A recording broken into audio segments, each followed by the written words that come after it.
Secara bahasa, mazhab diambil dari bahasa Arab zahaba yang berarti pergi, jalan. Mazhab juga berarti al-ra'yu, pendapat, view, pandangan, kepercayaan, ideologi, doktrin, ajaran, paham, dan aliran.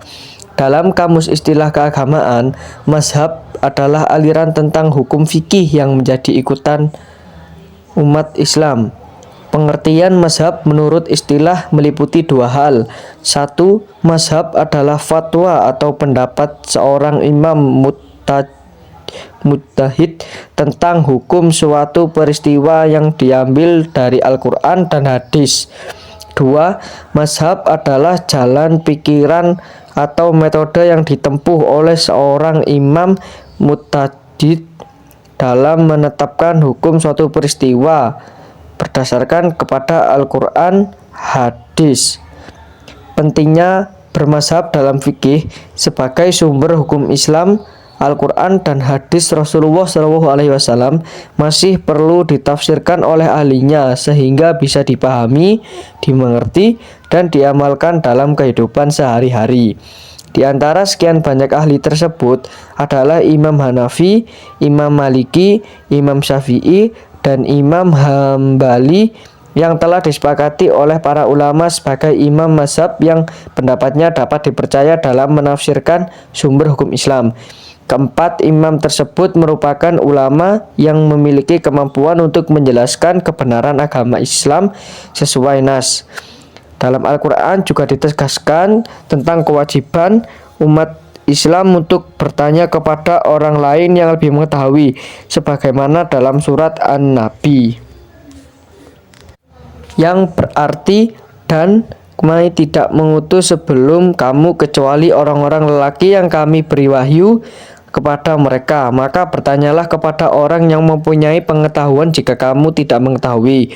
Dengan demikian, bermazhab sangat penting bagi seorang mukmin agar pemahaman agama dan praktik beribadahnya sesuai dengan tuntutan nas. Imam Abu Hanifah atau Imam Hanafi 80-150 Hijriah. Imam Hanafi adalah Nu'man bin Sabit Al-Kufi, dikenal dengan panggilan Imam Abu Hanifah, adalah seorang keturunan bangsa Ajam dari Persia. Dilahirkan di Kufah, Irak pada tahun 80 Hijrah 699 Masehi. Wafat pada tahun 150 Hijriah bertepatan dengan lahirnya Imam Syafi'i. Abu Hanifah adalah seorang mujahid besar, al-imam al-azam, memiliki ilmu yang luas, serta merupakan sufi yang zuhud, wara, dan taat ibadah. Beliau juga dikenal sebagai orang yang sangat tekun dalam mempelajari ilmu. Beliau pernah belajar fikih kepada ulama terpandang yakni Humad bin Abu Sulaiman selama 18 tahun. Imam Malik bin Anas atau Imam Maliki 93-179 Hijriah. Nama lengkapnya adalah Abu Abdullah Malik bin Anas bin Malik bin Amr bin Haris al-Asbahi, lahir di Madinah pada tahun 93 Hijriah atau 712 Masehi dan wafat tahun 109 Hijriah atau 796 Masehi. Beliau sangat tertarik mempelajari Islam dan akhirnya mengabdikan seluruh hidupnya untuk mempelajari fikih. Beliau juga sangat berhati-hati dalam memberikan fatwa. Jika ia tidak yakin tentang satu hal, ia tidak akan berani bicara. Kitab karya beliau yang dikenal sampai sekarang adalah Al-Muwatta, yang merupakan kumpulan hadis sahih dan amalan-amalan penduduk Madinah yang berkaitan dengan fikih. Abdullah Muhammad bin Idris al-Syafi'i atau Imam Syafi'i 150-204 Hijriah. Nama lengkapnya adalah Abdullah Muhammad bin Idris al-Syafi'i yang akrab dipanggil Imam Syafi'i.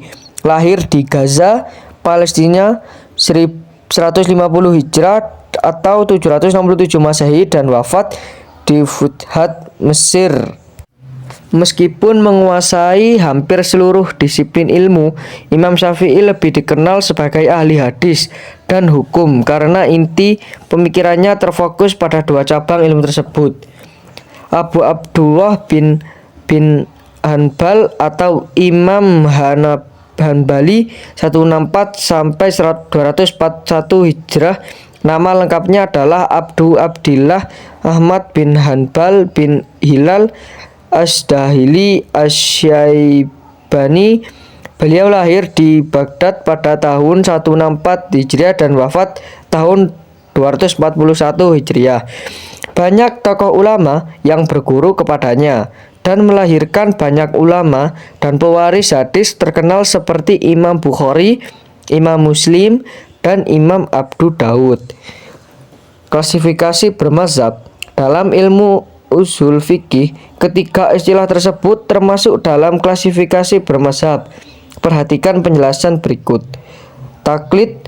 Kata taklid berarti meniru seseorang dan sejenisnya. Adapun pengertian taklid menurut Imam Al-Ghazali adalah menerima perkataan orang lain yang tidak ada alasannya. Hukum taklid bisa dipandang mubah atau boleh bagi orang-orang awam yang belum sampai pada tingkatan sanggup mengkaji dalil hukum-hukum syariat. Beliau lahir di Baghdad pada tahun 164 Hijrah, wafat tahun 241 Hijriah. Banyak tokoh ulama yang berguru kepadanya dan melahirkan banyak ulama dan pewaris hadis terkenal seperti Imam Bukhari, Imam Muslim, dan Imam Abu Daud. Ittiba. Kata ittiba berarti artinya adalah mengikut atau menurut. Sedang secara istilah, ittiba adalah menerima atau mengikuti perkataan orang lain dan engkau mengetahui alasan dari pendapat tersebut. Seorang mukmin wajib mengikuti ittiba kepada Nabi Muhammad SAW supaya setiap perbuatannya sesuai dengan tuntunan Allah Subhanahu wa taala dan Rasul-Nya. Ijtihad.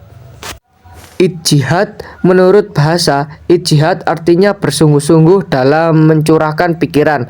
Sedangkan menurut istilah, ijtihad adalah mencurahkan segenap tenaga dan pikiran secara bersungguh-sungguh untuk menetapkan suatu hukum yang tidak secara jelas disebutkan dalam Al-Quran dan Sunnah. Dan dalam ajaran Islam, ijtihad dipandang sebagai sumber hukum Islam yang ketiga setelah Al-Quran dan hadis. Meneladani perilaku imam mazhab. Berikut adalah sebagai perilaku para imam mazhab yang bisa kita contoh. A. Kesungguhannya dalam menuntut ilmu. B. Menghargai perbedaan. C. Perilaku tawaduk. D. Ketekunan dalam beribadah. E. Keikhlasan. Meskipun terdapat perbedaan dalam memahami hukum, namun tujuan akhir kita semua adalah sama, yakni meraih ridho Allah Subhanahu wa taala.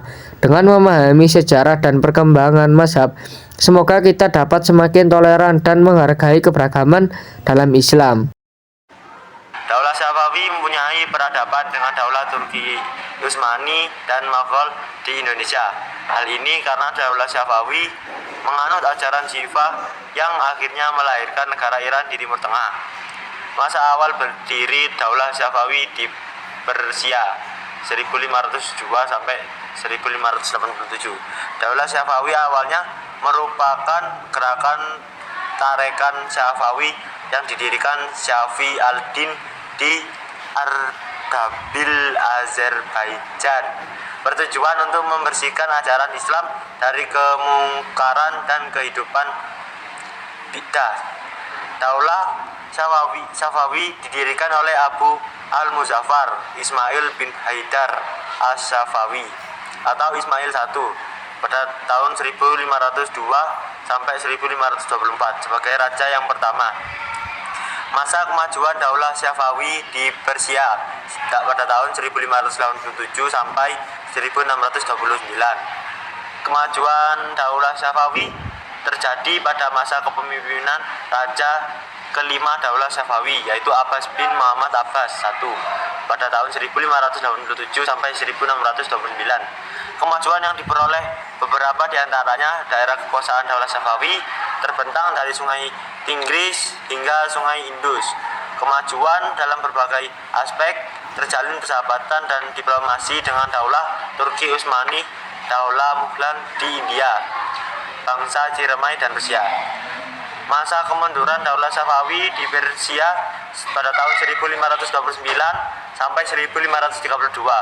Masa kemunduran Daulah Safawi di Persia terjadi pada saat Safi Mirza atau Safi pada tahun 1629 sampai 1642. Selanjutnya kekuasaan beralih ke tangan raja ketujuh yakni Sultan Muhammad Mirza atau Abbas II. Raja ke-8 Daulah Safawi adalah Sulaiman I pada tahun 1666 sampai 1694. Kekuasaan berikutnya beralih ke Sultan Hussein pada tahun 1694 sampai 1722. Kemudian pada tahun 1722 sampai 1729, Daulah Hotak menguasai Daulah Safawi dan Iran. Terakhir pada tahun 1729 sampai 1732, Tahmas II, raja ke-10 Daulah Safawi, berhasil merebut kekuasaan dari Shah Ashraf Hotak. Masa kehancuran Daulah Safawi di Persia pada tahun 1732 sampai 1736. Masa kehancuran Daulah Safawi di Persia terjadi ketika pemerintah Abbas III, raja ke-11 Daulah Safawi, dia diangkat menjadi pemimpin pada tahun 1732 Masehi dan digulingkan pada 1736 ketika Nader Khan dinobatkan sebagai Kader Shah. Setelah itu dia dimasukkan ke dalam penjara di Sabzefar, Khorasan bersama ayahnya. Hal ini sekaligus menandai akhirnya Daulah Safawi. 2. Keteladanan yang bisa diterapkan dari sejarah Daulah Safawi di Persia. Kegigihan Daulah Safawi dalam bidang keagamaan yang merupakan sistem toleransi antar umat beragama.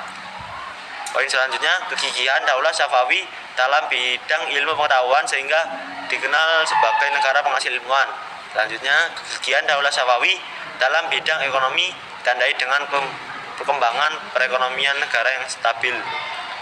Ketiga, sejarah peradaban Islam masa Daulah Mughal di Indonesia. Masa awal berdiri Daulah Mughal di India pada tahun 1526 sampai 1556. Zahiruddin Muhammad Babur dengan melakukan misi perluasan wilayah sampai ke Samarkand, Kabul, Afghanistan di India. Selanjutnya Nasruddin Humayun dengan menggagalkan pemberontakan Bahadur Shah dan Sher Khan. Masa kemajuan Daulah Mughal di India pada tahun 1556 sampai 1712, Jalaluddin Muhammad Akbar membawa Mughal banyak kemajuan seperti dalam bidang militer, pendidikan politik, seni budaya, sosial, dan keagamaan. Kemudian Nuruddin Muhammad Jahangir Pasha Ghazi, pemerintah yang didukung kekuatan militer yang besar sehingga tidak banyak pemberontakan yang muncul.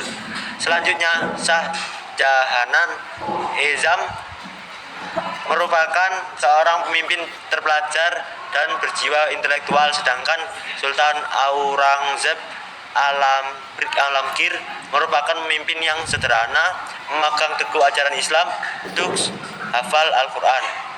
Terakhir masa Bahadur Shah, beliau memerintah setelah terjadi pertempuran jauh dengan saudaranya yang bernama Muhammad Azam Shah karena perebutan kekuasaan.